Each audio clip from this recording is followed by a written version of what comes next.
Sir మీరు big boss చూస్తారా? గతంలో చూస్తుండేవాడిని. తర్వాత బిగ్ బాస్ అనేది ఆ ప్రోగ్రామ్ చూస్తేనే ఒక ఇంట్రెస్ట్ అనేది పోయింది చాలా వరకి. అంటే దాంట్లో జరుగుతున్నటువంటి ఆ ఇన్సిడెంట్స్ అవన్నీ కూడా నెమ్మదిగా దాన్ని అవాయిడ్ చేయడం మొదలెట్టాను. నాకు డిమాండ్ ఏంటంటే బిగ్ బాస్ లాంటి కార్యక్రమాలు చేయకపోవడమే మంచిది. దానివల్ల సమాజానికి ఎలాంటి ఉపయోగం లేదనేది ఒక కాన్సెప్ట్. జస్ట్ వాళ్ళ ప్రోగ్రామ్ సంబంధించి ఆ కార్పొరేట్ సంస్థలకు సంబంధించి వాళ్ళు డబ్బులు దండుకోవడం తప్ప దాంట్లో కామన్ మ్యాన్కి ఉపయోగపడేటువంటిది ఏమాత్రం లేదు. అసభ్యకరంగా ఉండేటువంటి ఆ చిత్రీకరణ, వాళ్ళ భాష, ఆ విధానము అదంతా కూడా ఒక రకంగా సమాజానికి దానివల్ల చెడు జరుగుతుంది తప్ప ఏమాత్రం మంచి లేదు. కాబట్టి నా యొక్క ఉద్దేశంలో బిగ్ బాస్ని పూర్తిగా మార్చేసి ఒక రైతులకు, లేదంటే ఒక కామన్ మ్యాన్కు, లేదంటే ఒక బిజినెస్ మ్యాన్కి ఎవరికైనా ఉపయోగపడేటువంటి ఒక అద్భుతమైన కార్యక్రమాలు ఏర్పాటు చేస్తే బాగుంటుంది అనేది నా అభిప్రాయం. ఇప్పుడు ఏదైతే అది ఇప్పుడు రైతు బిడ్డ అనే అతనికి విన్నింగ్ ఇచ్చారు. అలాగే బిగ్ బాస్ వల్ల చాలా మందికి ఫేమ్ వస్తుంది, మనీ వస్తుంది అనేసి అంటున్నారు. అది అంత మంచే కదా? నేమ్ వస్తుంది, ఫేమ్ వస్తుంది, దాంట్లో కొంతమందికి అలాంటివి జరుగుతూ ఉన్నాయి. బట్ అది ఎటువైపు యూజ్ అవుతుంది, దాన్ని ఎటు తీసుకెళ్తున్నారని తర్వాత చూడండి. బిగ్ బాస్లో కొంతవరకు ఫేమ్ అయినా కూడా ఏదో కొద్దిమంది అట్లా స్టాండర్డ్ అవ్వగలిగారు. మిగతా వాళ్ళందరూ కూడా మళ్ళీ కనపడలేదు. ఎవరు కూడా స్క్రీన్కి కనబడే పరిస్థితి లేదు. మళ్ళీ వాళ్ళ రిటర్న్ లైఫ్ అది కూడా ఏమైందంటే ఒక రకమైన వాళ్ళకి ఇబ్బందికరమైనటువంటి పరిస్థితి. వాళ్ళు ఫేమ్ నేమ్ వచ్చిన తర్వాత మళ్ళీ ఆ లో లెవెల్కి వెళ్ళి బతకాలి అంటే అట్లాంటి వాళ్ళు అదంతా కూడా ఇబ్బందికరమే. వాళ్ళు ఎక్కడైనా వెళ్ళాలన్నా చేయాలన్నా కూడా ఒక సెలబ్రిటీ హోదా అనేది వాళ్ళు ఎక్స్పెక్ట్ చేస్తూ ఉంటారు. అట్లాంటిది దొరికినప్పుడు వాళ్ళు కూడా ఇంకొంచెం డిప్రెషన్లోకి జారిపోయేటువంటి అవకాశాలు కూడా ఉంటాయి. అదంతా కూడా జస్ట్ మామూలుగా తామరాకు మీద నీటి బిందు లాంటిది, తాత్కాలికంగా ఉండేటువంటిది తప్ప అది పర్మనెంట్గా చెప్పలేము. కొంతమందికి యూజ్ అవుతుందేమో కానీ అది కూడా కంప్లీట్గా యూజ్ అని చెప్పడానికి కూడా లేదు.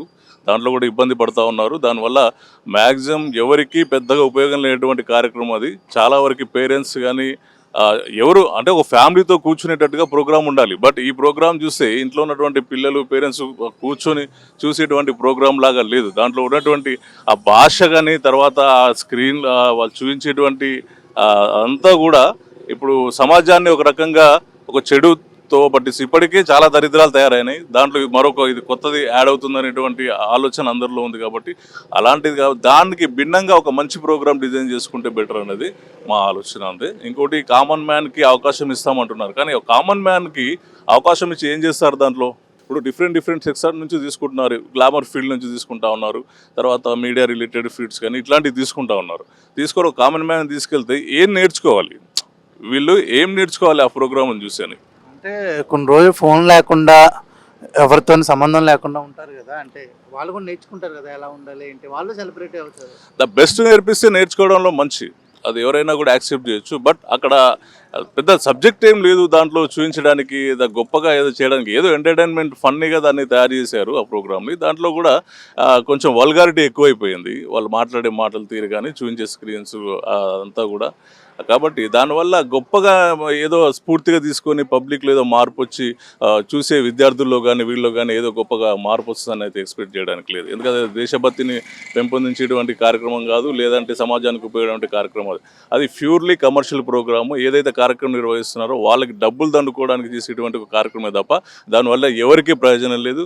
చాలా రోజుల నుంచి కొంతమంది వర్గాలు ఆల్రెడీ బిగ్ బాస్ని అపోజ్ చేస్తున్న వాళ్ళు చాలామంది ఒక టీమ్గా తయారయ్యారు. ఈసారి మాత్రం నేను అనుకుంటున్నాను బిగ్ బాస్ కనుక ప్రారంభమైతే దాంట్లో వచ్చేటువంటి ప్రోగ్రాంను బట్టి ఈసారి ఖచ్చితంగా స్టూడియోల దగ్గర ధర్నాలు ఉంటాయి.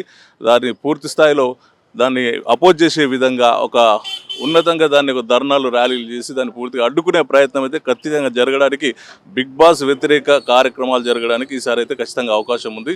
అది జరిగేటువంటి అవకాశాలు ఆల్రెడీ అపోజిషన్ పార్టీస్ కూడా కొంతమంది, ఇప్పుడు సిపిఐ సిపిఎం నుంచి కూడా నారాయణ గారు కూడా చాలాసార్లు చెప్పారు ఇలాంటి బిగ్ బాస్ ప్రోగ్రాలు, ఈ బక్వాస్ ప్రోగ్రాలు వద్దురా పోయి బంద్ చేసేయండి అని చెప్పేసి చాలా సందర్భాల్లో మాట్లాడినటువంటి సందర్భం.